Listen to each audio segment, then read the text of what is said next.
against the khaki army tents in the Guam refugee camp, the scorching heat, the long lines for food rations, the fetid odor of the communal latrines, the freshly bulldozed ground under my sandaled feet. I was also homeless. Places and times when they can no longer be retrieved tend to turn sacrosanct. Home forever lost is forever bathed in a certain twilight glow. Even after many years in America, my mother still longed for the ancestral altar on which Grandpa's faded black and white photo stared out into our abandoned home. She missed the carved rosewood cabinet in which she kept the enamel cover family albums and my father's special French wines from Bordeaux. And she yearned for the antique porcelain dining set covered by faded blue silk.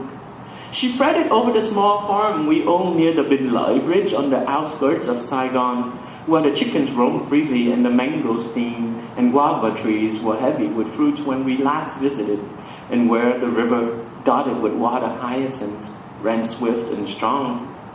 This is the time of year when the guavas back home are ripened, Mother would tell the family at dinner time. So far from home, Mother nevertheless took her reference points in autumn, her favorite season. Autumn, the dark seasons, came in the form of letters she received from relatives and friends left behind, brown and flimsy thin like dead leaves, recycled who knows how many times. The letters threatened to dissolve with a single tear. They unanimously told of tragic lives. Auntie and her family barely survived. Cousin is caught for the umpteenth time trying to escape. Uncle has died from heart failure. Yet another uncle is indefinitely incarcerated in a malaria-infested re-education camp. And no news yet of cousin and family who disappeared in the South China Sea. The letters went on to inquire as to our health and then to timidly ask for money, for antibiotics, for a bicycle, and if possible, for sponsorship to America. The letters confirmed what my mother, who had lived through 2 wars, had always known. Life is a sea of suffering, and sorrow gives meaning to life.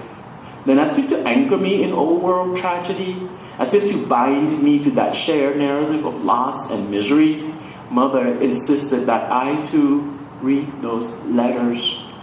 What did I do? I skimmed. I skipped. I shrugged. I put on a poker face and raked autumn in a pile and pushed it all back to her.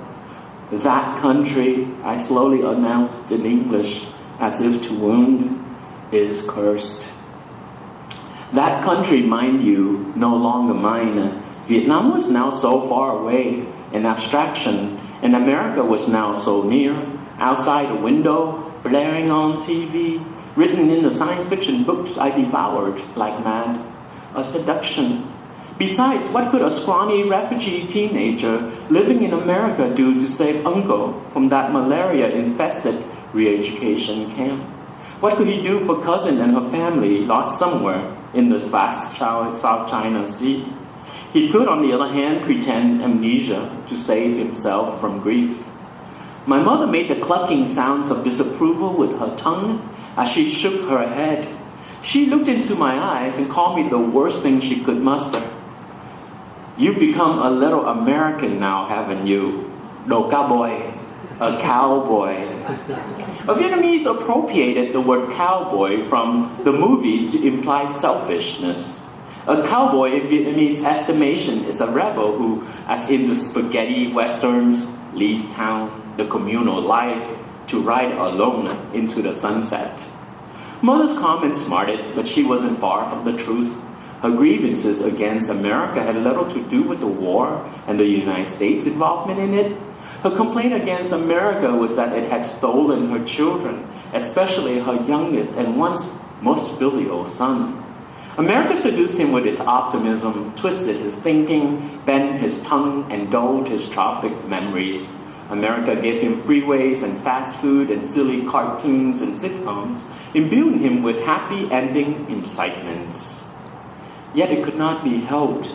For the refugee child in America, the world splits perversely into 2 irreconcilable parts, inside and outside.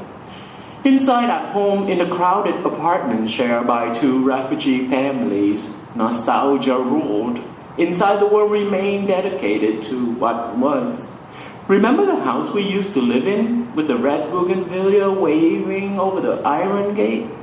Remember when we went to Hue and sailed down the Perfume River for the night market, and that night the sky was full of stars? Remember that when Uncle showed us that trick with the cards?